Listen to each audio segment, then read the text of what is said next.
Guys!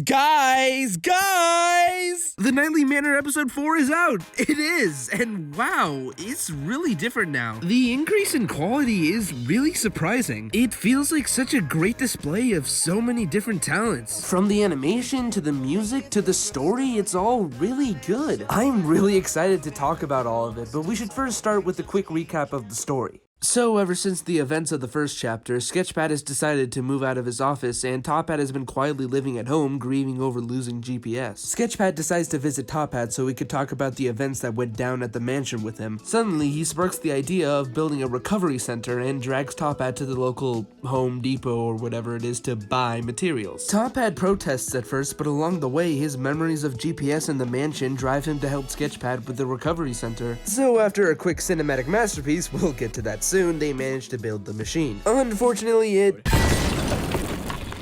doesn't perform very well, and Top Hat ends up telling Sketchpad that building the machine was pointless. This makes Sketchpad lash out at him, and he says that no one would have died if Top Hat didn't bring GPS in the first place. When he walks away, Top Hat has another vision of GPS where he starts talking to him. GPS tells him that deep down, Top Hat has been holding on to him as much as Sketchpad has been holding on to Speaker. Top Hat's telling himself that he's been moving on, but he stayed in his house and did nothing for weeks, and stole from a hardware store just so he could build a machine to try and bring GPS back. He couldn't bring himself to walk away from any of it, and now he finds himself just talking to a fake GPS in his head. Top Hat says that he misses him as he goes to talk to Sketchpad. He tells him that it's good that he has an optimistic view on things, but the reality is that their friends just can't come back. It hurts, and that sucks, but that doesn't mean they can't keep their chins up and keep moving forward. And so now, with their spirits lifted, they share a moment together looking at the sunset.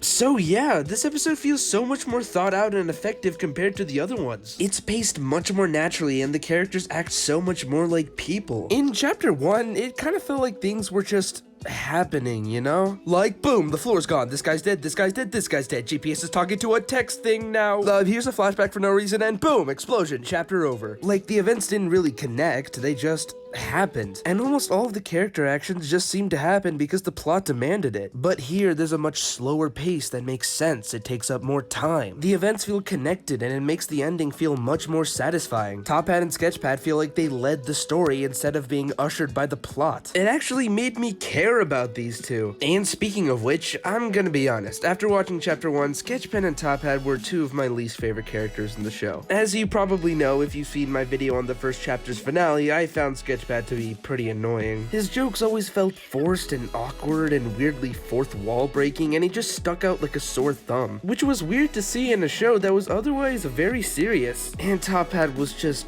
really boring to me, he just never seemed to do anything interesting. But here, Top Hat feels more fleshed out. Seeing him go through stages of grief really puts his character into perspective. And get this, Sketchpad feels like a character now. He's still relatively goofy, but his silliness makes sense in the show's world, and it feels like he's just being himself. He doesn't feel like comic relief for the sake of comic relief, which is super refreshing. His gags make sense inside of the show's world, which honestly makes them way funnier to me. And it's really interesting to see him go through stages of grief along with Top Hat. His off-the-wall silliness also contrasts with Top Hat's more rational mindset really well, and it makes for a dynamic that works way better than I could have imagined. It's really cute. It made me much more attached to the story throughout, and again, it makes the ending feel way more satisfying. Now, there is a slight issue I have now because of this. In my videos about the show's first chapter, I didn't talk much about the voice acting. That's mostly because I didn't have any notable thoughts on it. It was all just some pretty good, sometimes mediocre performances. And it honestly felt pretty fitting with the show, so it didn't really stick out to me. But here, in an episode where the story felt so much more fully realized and thought out, I paid attention to the voice acting way more. And I gotta say, Top Hat's voice actor could really be better. He isn't terrible, he doesn't completely take me out of the story or anything, but lots of his deliveries just sound so disinterested. Many of his lines just make me think, okay, yeah, that sounds like a guy saying his lines into a microphone. Like, listen to these.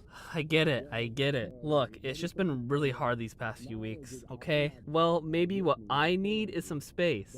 I appreciate you trying to help me out and all, but I'm fine. He doesn't sound like he's thinking about a traumatic event. He sounds like he just came from his evening math class. He sounds so deadpan, there's barely any emotion. His tone of voice really doesn't match his facial expression. He looks like he's mourning the loss of his friend. He sounds like he's mourning the loss of his frozen pizza bagels. There's even a line where he weirdly pauses a little in his delivery. I'm pretty sure that's what Speaker would have wanted.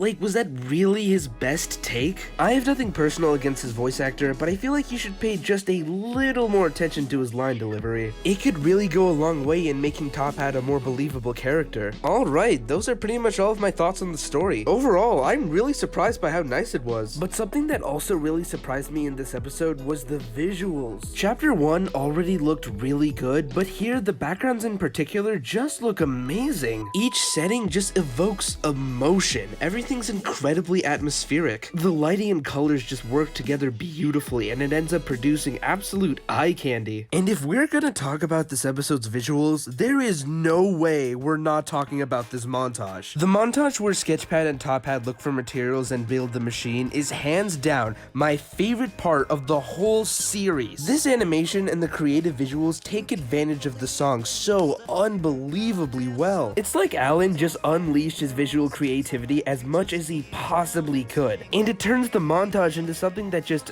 oozes charm and imagination. It even evokes a good amount of emotion throughout it. Seeing the different ways Top Hat visions GPS wherever he goes, it's so trippy and in the best way possible. And having all of the animations sync up to the music so nicely and naturally makes the song feel so energetic and lively. Not to undermine the song itself though, it is an absolute banger. I cannot stress enough how much insane style and energy this music provides. Clementine W did an outstanding job with the music and vocals. The music has a great upbeat, happy melody, and it somehow gives off a nostalgic vibe. I've never actually seen her music work before, but after seeing this, it's clear that she has some true talent. I could not have asked for anything more from this song. It's next to perfect. And having a good amount of Sketchpad's wacky shenanigans throughout is just icing on the cake. This was truly the high point in what was already a really great episode.